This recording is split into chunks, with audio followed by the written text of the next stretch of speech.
भी एक्ट करना वो जिंदगी को बहुत पीछे धकेलेगा। मैं जब अपने गोल दूसरों को देख के बना रहा हूँ तो वो गोल एक्चुअली मेरे नहीं। एक बात मैंने अच्छी तरह से समझ ली कि जिस चीज का मैं ध्यान नहीं करूंगा वो मेरा बदला लेगा। ओके। सेहत का ध्यान नहीं रखूंगा तो सेहत भी फिर अल्टीमेटली मेरे साथ बदला ही लेगी। हाँ। मैं टाइम का ध्यान नहीं रखूंगा तो टाइम मेरे से बदला लेगा। इसलिए मैंने इसको लिखने का अभ्यास में भले हो सकता है इसके लिए मैंने काफी डायरियां बदली है। हाँ। एक की पिक्चर मैंने देखी थी जिसमें एक व्यक्ति एक डॉग के साथ मॉर्निंग वॉक पे जाता था। ठीक है। बहुत रियल इंस्टेंस व्यक्ति डेली 5 किलोमीटर डेली जाना, 5 किलोमीटर डेली आना। ये बात कहीं तो जा रही है। बहुत एक्साइटेड हो रहे और मतलब मन हमारा जो ये इधर उधर हो रहा है ना वो हमें लग नहीं रहा है 1 सेकंड के लिए हो रहा है।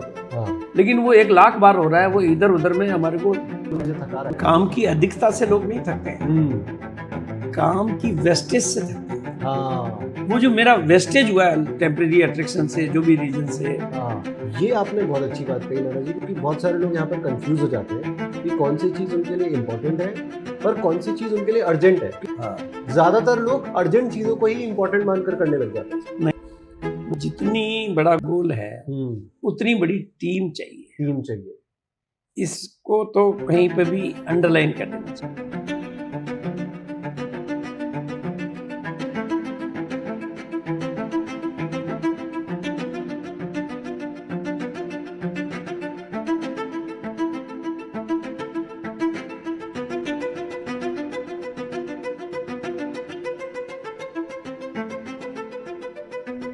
नाना जी, आजकल लोग बिजी बहुत रहते हैं पर फिर भी लोगों को लगता है कि चीज़ें उनके कंट्रोल में नहीं चल रही।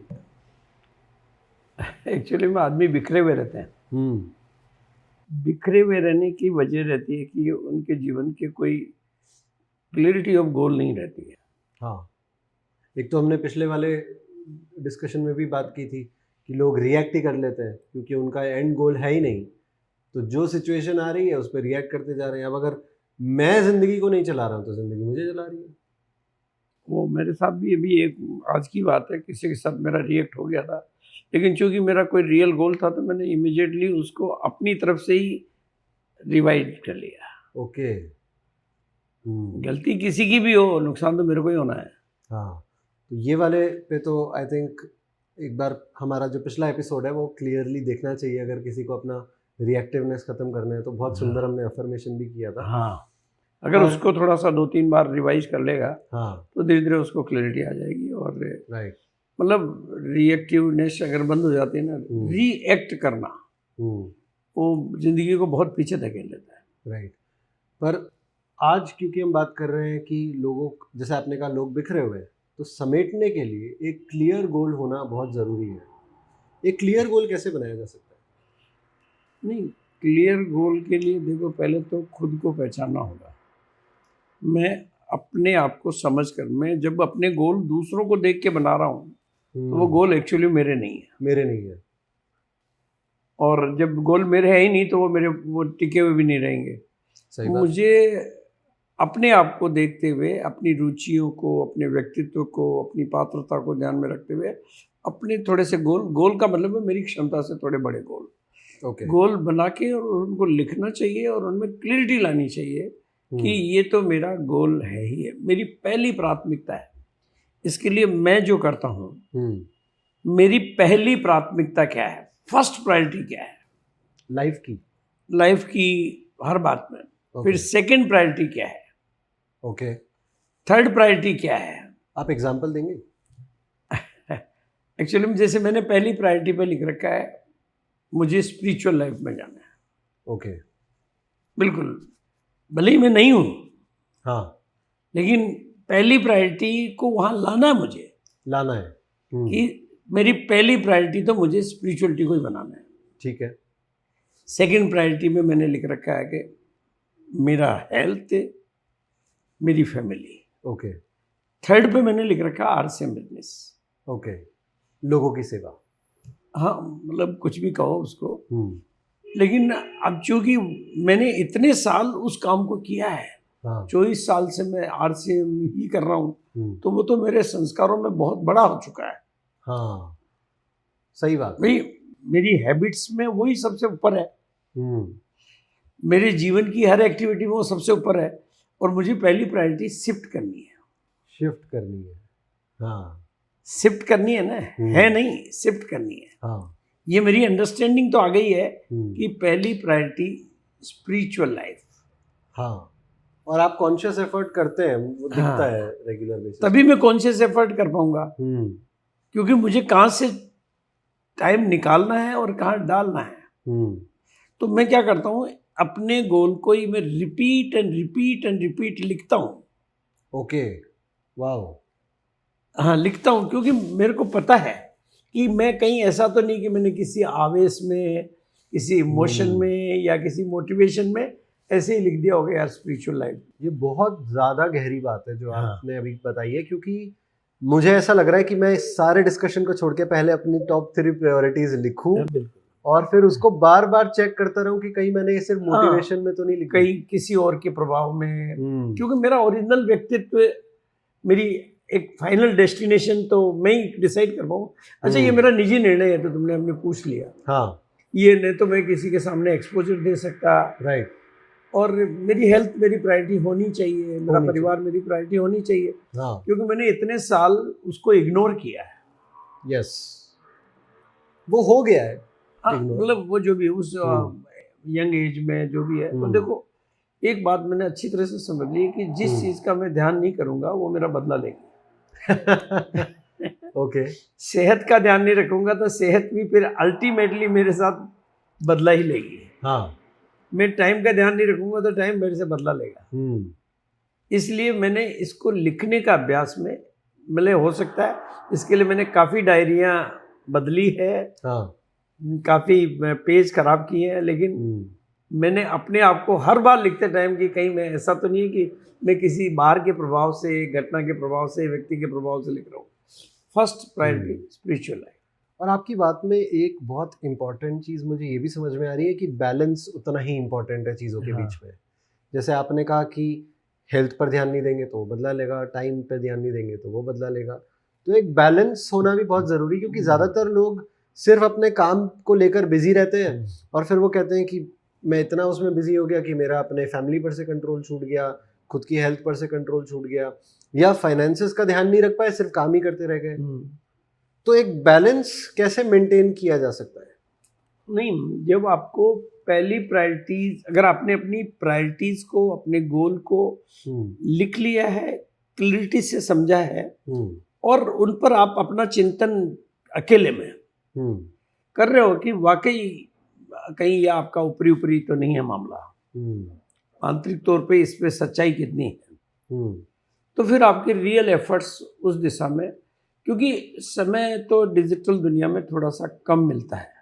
यस। और हम चूंकि बिखरे हुए इतने हैं कि संवरने में भी समय लगेगा। ये बात बहुत सही है। यहाँ पर एक लाइन याद आती है कि अगर मुझे पता ही नहीं है कि किधर भागना है तो मैं बेकार ही यूं ही बस भाग रहा हूँ। हाँ। और जाना कहाँ है ये पता ही नहीं है। देखो, एक बहुत रियल इंस्टेंस, एक की पिक्चर मैंने देखी थी जिसमें एक व्यक्ति एक डॉग के साथ मॉर्निंग वॉक पे जाता था। ठीक है। बहुत रियल इंस्टेंस। व्यक्ति मतलब डेली 5 किलोमीटर डेली जाना, 5 किलोमीटर डेली आना। ये बात कहीं तो जा रही है। बहुत एक्साइटेड हूँ मैं सुनने के। और उसके साथ उसका डॉगी, ओके, वो भी उसकी मॉर्निंग वॉक पे जाता है और वो उसकी रस्सी से बंधा हुआ है। ठीक है। और दोनों साथ जाते हैं, कोई रस्सी नहीं छूटती है, रोज जाते हैं, रोज आते हैं। ये कोई लंबे समय। एक दिन उस व्यक्ति के चयन में चिंतन आया कि मेरी जर्नी कितनी हो रही है, इसकी जर्नी कितनी हो रही है। पता नहीं क्यों आया ये ख्याल, और दोनों के पाँव में मीटर लगा दिया। ठीक है। तो उसकी जर्नी हो रही है 10 से 10.5 किलोमीटर, 10.25 किलोमीटर। ओके। और डॉग की हो रही 15 किलोमीटर। अच्छा, ऐसा कैसे? जबकि वो रस्सी से बंधा हुआ है, उसके साथ ही जा रहा है डॉग, क्योंकि डॉग का नेचर है इधर उधर होना। हाँ। ये थोड़ा सा इधर उधर उसका 5 किलोमीटर बढ़ा देता है। यही हम सबके साथ हो रहा है। Wow, brilliant example. मतलब मन हमारा जो ये इधर उधर हो रहा है ना, वो हमें लग नहीं रहा है 1 सेकंड के लिए हो रहा है वो तो। हाँ। लेकिन वो 1 लाख बार हो रहा है, वो इधर उधर में हमारे को 5 किलोमीटर, और वही 5 किलोमीटर मेरी थकान का कारण है। बहुत सही बात है। ये यही थकान का कारण है कि हम जो इधर उधर भटकने लग जाते हैं, क्योंकि आज के समय में फिजिकली तो कोई नहीं थक रहा, सब मेंटली थक रहे हैं। मेंटली तक। तो अगर मेरा ध्यान सही डायरेक्शन में नहीं है और मैं इधर उधर भटक रहा हूँ, तो वही तो मुझे थका रहा है। काम की अधिकता से लोग नहीं थकते हैं, काम की वेस्टेज से थकते हैं। हाँ वो जो मेरा वेस्टेज हुआ है टेम्परेरी अट्रैक्शन से, जो भी रीजन से, हाँ लेकिन वो मेरी लाइफ का कितना बड़ा वेस्ट है, हाँ ये इस एग्जाम्पल से मेरे को समझ में आया। तो Right. मेरा मन जब भी भटकने की कोशिश करता है ना, हम्म, तो मैं उस डॉग को याद करता हूँ और उसको वापस बुलाता हूँ हम्म। प्यार से।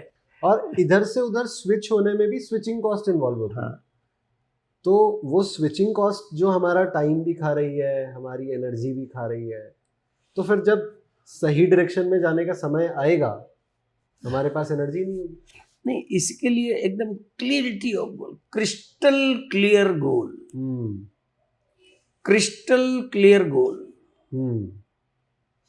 Crystal clear goal. सही बात है। और इसके लिए मैं एक बहुत, तुम देख भी रहे होंगे, एक प्रैक्टिकल तरीका, मैं जैसे ही मेरे को काम याद आते हैं मैं उनको पेपर पे टू डू लिस्ट बना बहुत लेता हूं। सही है, वो तो बिल्कुल 100%। और वो डेली बनती है। अब फिर उनको दोबारा चेक करता हूँ कि इसमें से जो इम्पोर्टेंट है करो, अगर इम्पोर्टेंट है तो करो, और इम्पोर्टेंट नहीं है तो हटाओ। ये आपने बहुत अच्छी बात कही नाना जी, क्योंकि बहुत सारे लोग यहाँ पर कंफ्यूज हो जाते हैं कि कौन सी चीज़ उनके लिए इम्पोर्टेंट है पर कौन सी चीज़ उनके लिए अर्जेंट है।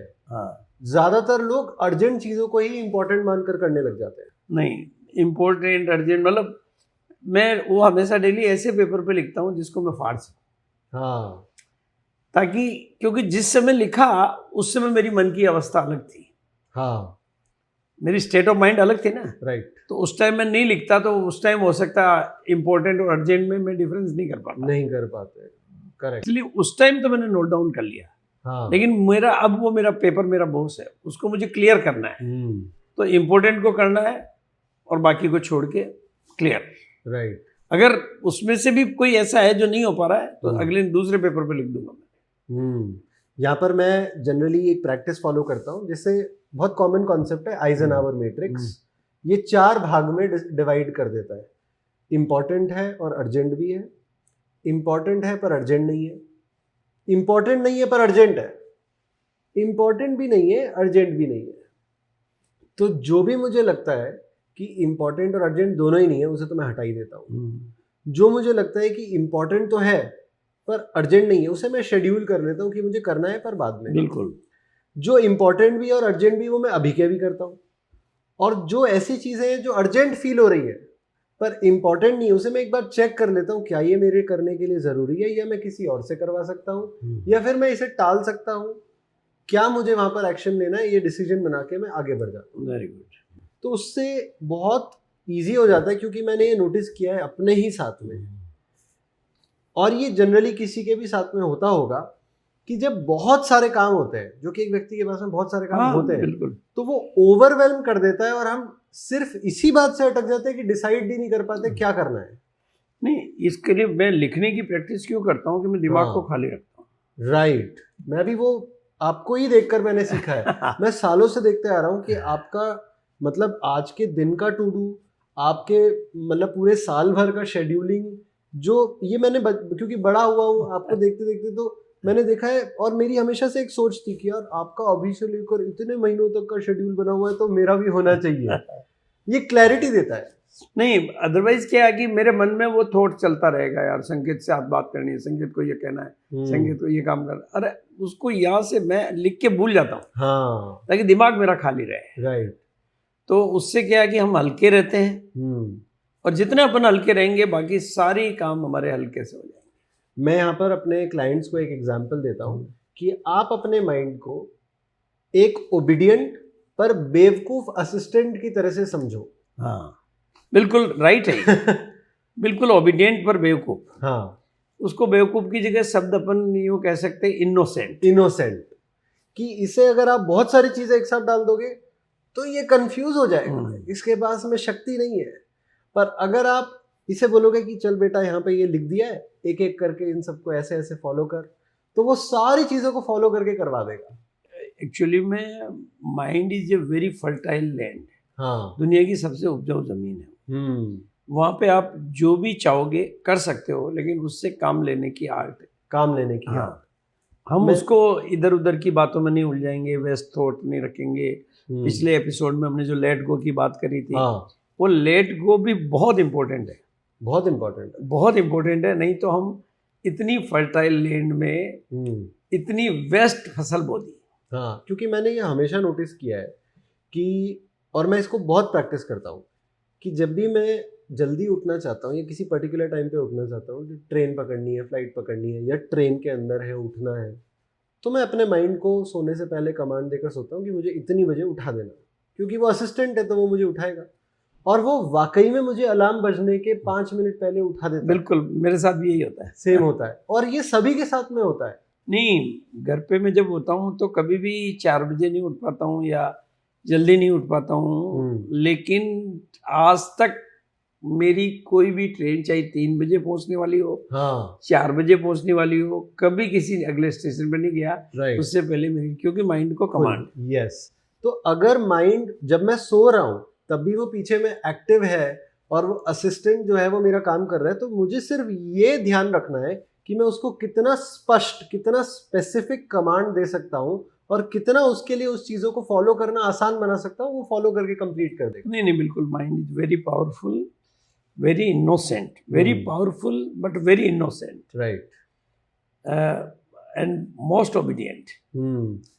नाना जी, यहाँ पर एक बहुत इंपॉर्टेंट बात आती है कि अगर हम अपना गोल सेट कर भी लेते हैं तो वो गोल को कंप्लीट करना, क्योंकि एक बड़ा लक्ष्य हमने, महान लक्ष्य हमने सेट किया है अपने लिए, उसको कंप्लीट करना अकेले करना पॉसिबल नहीं हो पाता है। हमें उसमें लोगों की सहायता लेनी पड़ती है, मदद लेना भी पड़ता है और देना भी पड़ता है।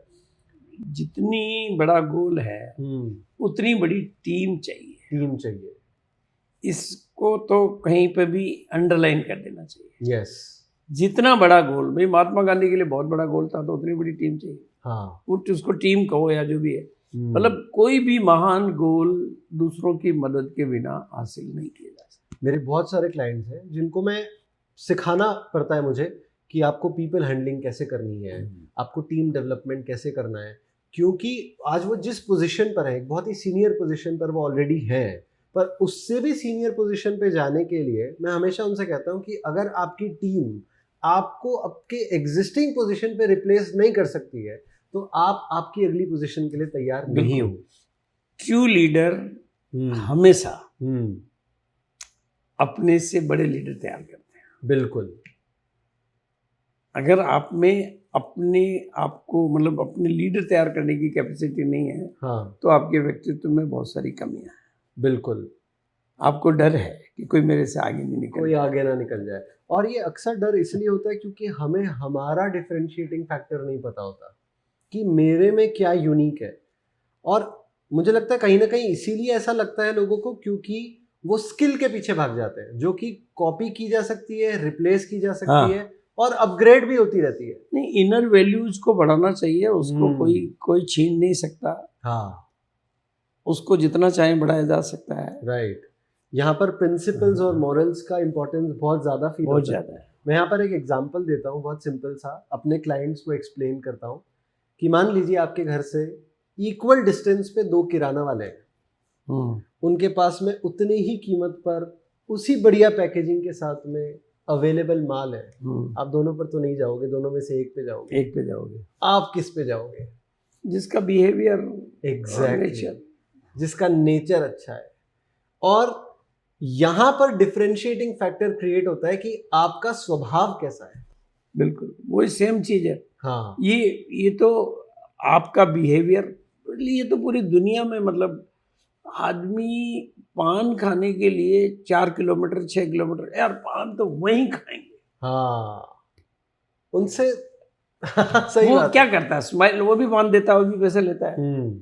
जादू उसके पान में नहीं है, जादू उसके बिहेवियर में। यस, वो वैल्यूज में। हाँ, वो आपके जाते ही स्माइल करता होगा, आपके हालचाल पूछता होगा, आपका नाम याद रखता होगा। यस, ये छोटा सा फैक्टर है हाँ, जो उसके बीच की 5 दुकानों को छोड़ के आदमी 5 किलोमीटर चला जाता है। Perfect, exactly. हाँ, मैंने एक वीडियो देखा था, फॉरेन का कहीं का था, एक टैक्सी वाले, वो उनकी जो भी राइड्स होती हैं उसका वीडियो बना के वो इंस्टाग्राम पे डालते हैं। उनका डिफरेंशिएटिंग फैक्टर सिर्फ इतना सा है कि उनके साथ में जो भी बैठते हैं उनको वो पानी की बोतल, रीड करने के लिए न्यूज़पेपर, अगर वो पार्टी के मूड में है तो पार्टी लाइट्स भी जला देंगे, पार्टी म्यूजिक भी बजा देंगे, उनके साथ में थोड़ी अच्छी बातें कर लेंगे, थोड़े अफर्मेशंस बोल लेंगे, तो एक पॉजिटिव माहौल उस ट्रैवल के दौरान बनता ये है। औरों से डिफरेंशिएट कर, हाँ। कितना औरों से 1% अलग होते ही आप अलग हो जाते हो, आप महान हो जाते हो। महान हो जाते हो। राइट। और वो 1% अलग होते होते होते आप फिर 100% अलग हो जाते हो। पर लोगों के साथ में जनरली हर कोई ऐसा नहीं हो पाता है, क्योंकि उनके ईगो, उनके अंदर की जो भी लिमिटिंग बिलीफ सिस्टम्स आ जाती है। ऐसे में हम कैसे बेहतर तरह से लोगों से कनेक्ट कर सकते हैं? एक ह्यूमन को अपनी ह्यूमननेस कैसे बढ़ानी चाहिए? नहीं, मैं पर्सनल बात करूंगा तो मैं यहाँ इसमें स्पिरिचुअलिटी, एक ऐसी स्पिरिचुअलिटी की सिंपल परिभाषा है, मैं अपने आंतरिक व्यक्तित्व को बेहतर अपग्रेड करता रहूं, दैट इज स्पिरिचुअलिटी। राइट। मैं ठीक हो रहा हूँ, दैट इज स्पिरिचुअलिटी। यानी मैं अपनी इनर वैल्यू जी बाहर के दिखाने के लिए नहीं, मेरी गुड विशेज बढ़े, मेरी फीलिंग्स औरों के प्रति, मतलब मैं शुभ और मंगल, मैं शुभ और मंगल बनता जाऊं तो बाकी की चीज़ों में मेरे साथ में शुभ और मंगल होना शुरू हो जाए। आपने जो कहा कि दूसरों के प्रति गुड विशेस अगर हम बढ़ाएंगे, मुझे लगता है एक बहुत इंपॉर्टेंट चेंज ये भी आएगा कि मैं लोगों को समझाना नहीं चाहूँगा, बदलना नहीं चाहूँगा, मैं उनसे सुनकर उनसे बात करना चाहूँगा। हाँ, बिल्कुल। कई बार क्या होता है कि हम केवल सुनाना ही सुनाना चाहते हैं। हाँ। हम लोगों को समझना नहीं चाहते हैं, उनके दुख दर्द को, उनकी फीलिंग्स को, उनके इमोशंस को मैं जितना समझूंगा लोग मुझे उतना ही पसंद करेंगे। हाँ। नाना जी, आज का अफर्मेशन क्या होना चाहिए? आज का एफर्ट कि मेरे जीवन के लक्ष्य बहुत महान है और मैं श्रेष्ठ जीवन का स्वामी हूँ। राइट। और मेरी श्रेष्ठता मेरे हाथ में है और मैं रोजाना नियम से अपने आप को श्रेष्ठ और महान बनाने की दिशा में अग्रसर हूँ। क्या बात है, बहुत सुंदर। और मुझे लगता है every day every moment, every day every moment, every day every moment I am upgrading my values, my emotions and my feelings about nature, about others. तो मुझे लगता है यहाँ पर सभी को अब एक होमवर्क करना चाहिए कि सबसे पहले अच्छे इंटेंशन के साथ में वो एक एंड गोल बनाएं, और जो मैं सीख के जाने वाला हूँ इस कॉन्वर्जेशन से वो है कि सबसे पहले मैं अपनी 3 प्रायोरिटी सेट करके, 3 नहीं, जितनी भी प्रायोरिटीज है उनको सीरियल में लाना। हाँ, एक अरेंज ऑर्डर, रैंकिंग करके ऑर्डर और उसको चेक करते रहना कि मेरी रियल वही है कि नहीं। यस, तो वहाँ से मेरा एंड गोल भी बनेगा और मुझे अगले 7 दिन के अंदर में उसके लिए क्या क्या करना है वो सेट करते हुए मैं एक्शन लेना शुरू करूँ। यही होमवर्क होना चाहिए। और मेरा एफर्मेशन के ऊपर पूरा जोर रहेगा। राइट। मैं जितना जो भी मेरा खाली टाइम है, वेस्ट ऑफ टाइम है, उसको मैं एफर्मेशन में इन्वेस्ट करूंगा तो मैं बेस्ट होता जाऊंगा। Very good, wow. क्योंकि एफर्मेशन मतलब मैं खुद के साथ जो मैं बनना, एक्चुअली में मुझे जो हूँ वो नहीं सोचना है, मुझे जो बनना है वो सोचना है। हाँ, मेरे संकल्प ही मेरा भविष्य है। राइट। तो ये एफर्मेशन इज मेरे करंट संकल्प। Right, very nice. तो ये वीडियो उनके साथ शेयर करें जो बिजी हैं पर खुश नहीं है।